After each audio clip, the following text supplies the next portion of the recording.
Tomorrow is the solemnity of the Assumption of the Blessed Virgin Mary. The scene has been depicted throughout the centuries in artwork. And as a preview, Tara Mergener spoke with Jem Sullivan, author of The Beauty of Faith, for her analysis of a masterpiece dating from the 17th century. And for more, we turn to Jem Sullivan, Associate Professor of Practice at the Catholic University of America and the author of The Beauty of Faith. Jem, great to have you back. Before we start talking about this particular painting, I'd be interested to know, how long has the Assumption of the Blessed Virgin Mary been depicted in artwork, and what are some of the oldest examples you can think of? Thank you for having me, Tara. It's great to see you. It was Pope Pius XII who in 1950 formally defined Mary's Assumption as part of Catholic doctrine. But well before that, belief in Mary's Assumption was part of Catholic devotion for centuries. And from that long-held devotion, there were painters and sculptors, musicians and poets who brought to life, in paint and stone, song and in word, the Catholic belief in Mary's Assumption. So well before its formal definition by the Church, we have many beautiful hymns and works of art that reflect on Mary's Assumption. This is a visual catechesis on Mary's Assumption that we have in this 17th century painting from the National Gallery of Art. That's just one example. About this painting from the studio of Peter Paul Rubens, what is the artist trying to tell us about the Assumption of Mary?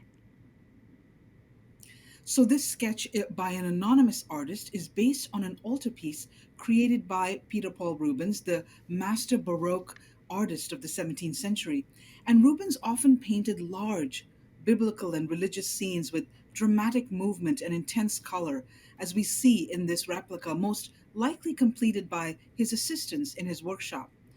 We see God assuming Mary into heaven as she's carried up by a host of angels. Everything in this scene is moving to where two angels hold a wreath of flowers to crown Mary as Queen of Heaven. And then below them, we see Mary's empty tomb, surrounded by a lively group of biblical figures. There's prophets and apostles there. It's thought that the gospel women named Mary are also present. And then we see one of the apostles standing with his arms outstretched, raised to heaven in praise of God. And his perspective is meant to be our perspective as we join the Church's celebration of this sacred moment when Mary's earthly life draws to a close and she's assumed to heaven. Wow.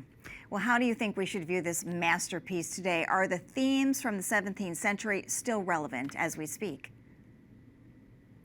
Sure. The Catechism of the Catholic Church tells us that God's work of assuming Mary, body and soul, into heaven continues God's great work in Mary's life. We know that Mary was the woman God chose to bear his divine son, Jesus. So in a way, Mary's entire life, from her Immaculate Conception to the Annunciation, to the birth, death, and resurrection of Jesus, to the moment of Pentecost, all of it was preparation for the Assumption of Mary.